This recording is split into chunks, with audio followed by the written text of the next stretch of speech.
Looking for a prosperous challenge, zealous with the side of keen. A woman accused of murdering her boyfriend put that in the help wanted ad for you to be her lawyer. See the other qualifications she has for her 8th attorney. Plus, these homes in Lake County might be tiny, but their impact is huge. We'll tell you why. And why the Osceola County Sheriff is now being summoned to court over the Madeline Soto murder investigation right now at 6.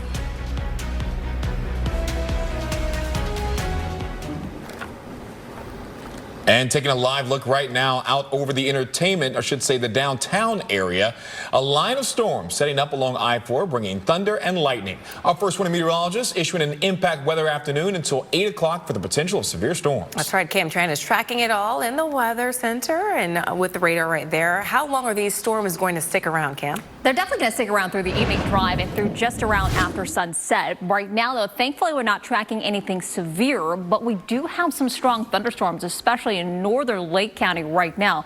We also have a flood advisory in effect for portions of northern Lake County, including Sorrento. This is a fairly large area under this flood advisory, stretching down to Apopka and even as far south as the theme park district. And that is because we've seen 1 to 3 inches of rain fall in this area already, so flooding could be a bit of a concern. This is where I'm tracking a very strong thunderstorm cell. It's right over Umatilla as we speak. This is moving northwestward, so this will be approaching southeastern Marion County, including the Ocala National Forest soon. We're also seeing right now light rain setting up in Seminole County, including in Heathrow, Longwood, Sanford.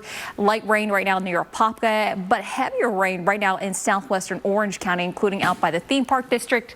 We are seeing that heavy rain near Citrus Ridge as well as in Celebration, Osceola County. We also have this strong thunderstorm cell that has just been sitting there meandering right over Denellen. If this stays there, I wouldn't be surprised if a flood advisory gets issued for this area in southwestern Marion County. So we're going to continue to track impact weather through about 8 o'clock tonight because we have the potential for a few more strong to an isolated severe thunderstorm. Things will wrap up in the overnight hours and we're looking at a warm and muggy night ahead. I'll show you when drier air will move into central Florida soon. Coming up in 15 minutes. Cam, thank you. It's the murder case that caught the nation's attention back in 2020. Sarah Boone accused of suffocating her boyfriend in a suitcase. Her trial is coming up in the fall, and right now, Boone does not have an attorney. She's actually already gone through at least a half a dozen so far. And WESH News' Michelle Meredith explains her novel approach to finding a new attorney. Osceola County Sheriff Marco Lopez must go to court after allegedly posting a picture of 13-year-old Madeline Soto's body on social media by accident. The state attorney's office says the sheriff failed to comply with Florida's public records law. Experts say images like the one allegedly shared are supposed to be extremely protected. Even unintentional, this is horrific as to what happened to the family that's already endured so much. Fortunately for the sheriff, the state attorney must have believed that it was inadvertent, quickly taken down, and therefore he gets the inadvertent disclosure. The sheriff could face a fine up to $500 if the picture was posted on purpose. Lawyers say the sheriff could be removed from office. We reached out to the sheriff's office for comment, and we have not yet heard back. A father is facing child neglect charges after his 8-year-old daughter with autism ran into a busy road in Daytona Beach. Someone dialed 911 after the nonverbal girl ran in front of her car. The driver walked her back to the house and found the girl's 10-year-old brother home alone as well. The kid's dad, Christopher Norton, told police he believed his son was more than capable of staying home alone. Norton's fiancée, Hannah Murphy, was also arrested on child neglect charges. The children are now in the care of DCF. UCF police officers are investigating after finding a body in a pond. Officers found the body near Alafaya Trail and Gemini Boulevard early this morning. Police say that the death is not suspicious, and they are working to ID the person and get in touch with their family. A new tiny home village in Eustis has a big goal. It's to help at-risk youth get an education. The organization Forward Paths covers the cost of the home, freeing up the people who live there to focus on work and going to school. WESH News' Haley Grumblehome spoke with one of the home's newest residents about what it means to her.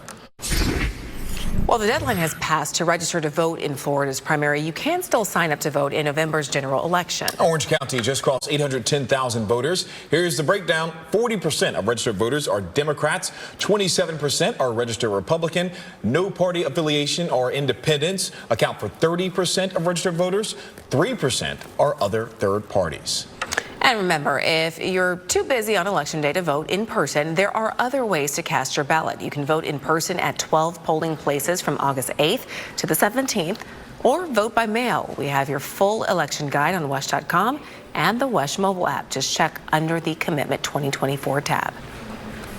President Joe Biden is back in the White House tonight after isolating for COVID-19. His doctor says his symptoms are better and has now tested negative as of this morning. Biden says he will address the nation tomorrow night for the first time since dropping out of the presidential race. NBC's Nightly News will have more on the race shakeup next at 6:30. And after a record-breaking year in 2023, revenue is down 11% at Universal's theme parks to just under $2 billion. Now, that is below what analysts predicted. Universal parent company Comcast revealed fewer people visited its parks in the U.S. during the second quarter, which ended June 30th. Comcast's president says he's not worried, though. The company expects Universal's new theme park Epic Universe to bring in some cash when it opens next year. The solution to our labor shortage might not be in Central Florida. Yeah, some companies are now turning to Puerto Rico to fill positions. Puerto Rico people is very work hard and never give up. How the programs are a win-win for everyone. Next. Tonight, more misery for Delta passengers as the airline cancels more flights. Now the investigation. And we travel to Battleground, Michigan to hear from young people about Vice President Harris. Is she changing views about the election? When we see you tonight.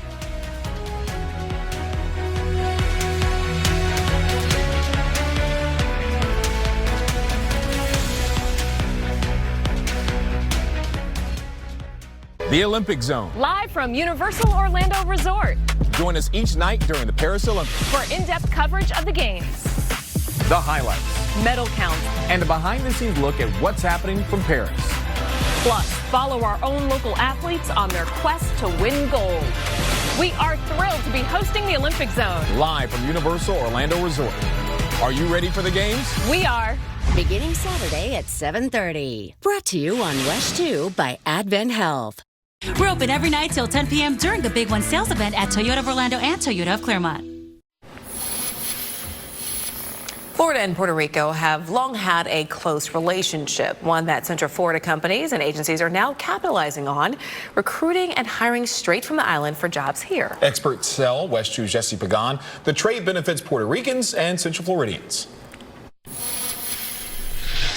The Olympic torch getting closer to lighting the cauldron at the opening ceremony. The torch is moving through town south of Paris to start the week. And the torch will arrive at the opening ceremony in Paris just under 3 days. You can watch the first of its kind opening ceremony right here on WESH 2. And after the games kick off, Michelle Imparato and I will be hosting WESH 2 Olympic Zone live from Universal Orlando Resort. Our crew hard at work setting up the stage on City Walk. You can watch us starting this Saturday at 7:30 right here on WESH 2. The only thing is in the evenings we're constantly having these storms, so hopefully the weather will cooperate. We got a good top. Yeah, you guys We have don't an need awning. lightning and we don't need wind. No, but thankfully, though, this Friday, we are actually going to see some drier air working its There way you go. in. And so, look, Mother Nature's working in your favor there, Stu, but that's not the case right now, though. We've got lots of showers and thunderstorms out there. Here's a live look along the I-4 corridor where the commute was a bit dicey, especially an hour ago. We had some pretty strong thunderstorms right over the I-4 corridor. Thankfully, though, that has since moved off to the north and west, but we're still seeing some pretty potent thunderstorms, particularly into Lake County out this evening. Here's a closer look. This is a cell I'm talking about in northern Lake County that is just south of Astor, right over Paisley as I speak. And this is moving northwestward into southeastern Marion County, producing winds of over 40 miles per hour and dropping quite a bit of rain, about 1 to 3 inches of rain already. Speaking of the rain, we are seeing a light rain near Apopka, in Ocoee, Ferndale, out towards Windermere. Heavy rain, though, still setting up towards the Four Corners region there in Citrus Ridge and out by the theme parks. Unfortunately, getting rained out there in that region. We're also going to see a new batch of showers and thunderstorms firing up right now over Lake and Sumter counties. You see those two skinny green lines you can see there that just merged? Well, that is now creating a new set of showers and thunderstorms right over Leesburg, just east of Bushnell out tonight. So we are expecting some stormy conditions right along the Sumter and Lake County line over the next hour. Out towards Osceola County, very heavy rain is setting up in Celebration, light rain in St. Cloud right now. And up towards the north and west, we do have this one thunderstorm cell that's just been sitting over Denellen. This one was pretty strong earlier. Looks like it's pulsing down, but since it's been sitting over you folks for about an hour now, we could see some flooding issues there. Take a look at where we've seen those rain showers cool things down. We're currently at 81 in Sanford, 84 in Orlando. We're currently at 84 in Bithlo, 80 in St. Cloud. As we look ahead through the rest of the evening, we'll still see some lingering showers and thunderstorms, especially west of Orlando through about 8 o'clock to 9 o'clock tonight. Overnight tonight, the rain will be clearing, and then tomorrow morning, starting off pretty warm and muggy.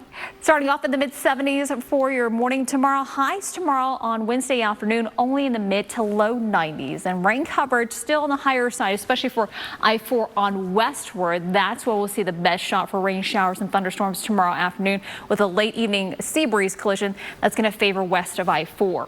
So tomorrow, if you're heading out by the pool, it's going to be great in the morning, but once we get past 3 o'clock, we'll be tracking scattered showers and thunderstorms.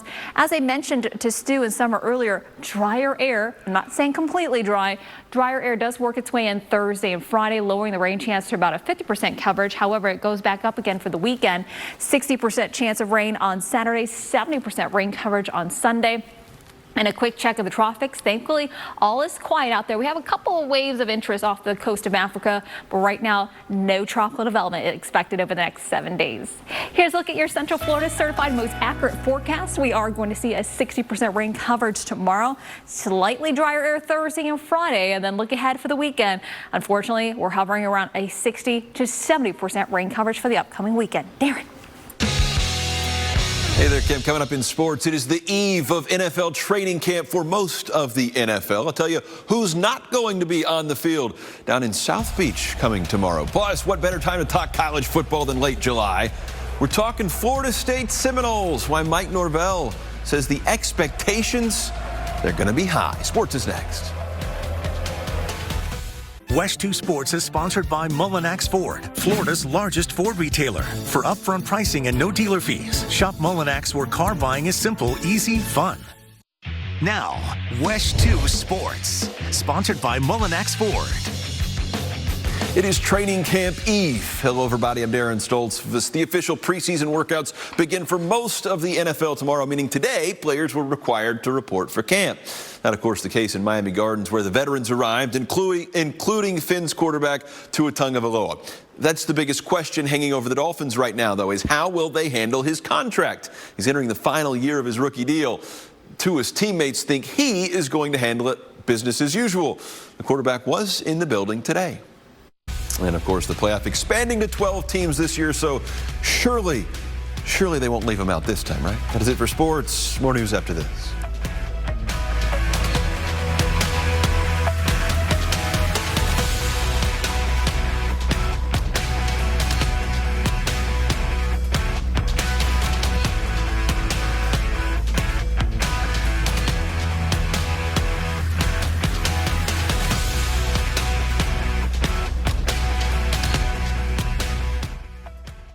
Closed captioning is sponsored by Advent Health. We have several stories we're following for you tonight at 7. Governor Ron DeSantis stopped in Orlando today. One of his main points arguing against recreational marijuana use. How local Senate candidates are taking on this issue before it appears on the ballot this November. And this crazy video shows a whale jumping out of the water, landing on top of a boat. Ooh. What happened to the crew after this giant from the deep made them capsize? That's our report for tonight. NBC Nightly News with Lester Holt is next. We'll see you again at 7 and then at 10 and 11. Have a great night.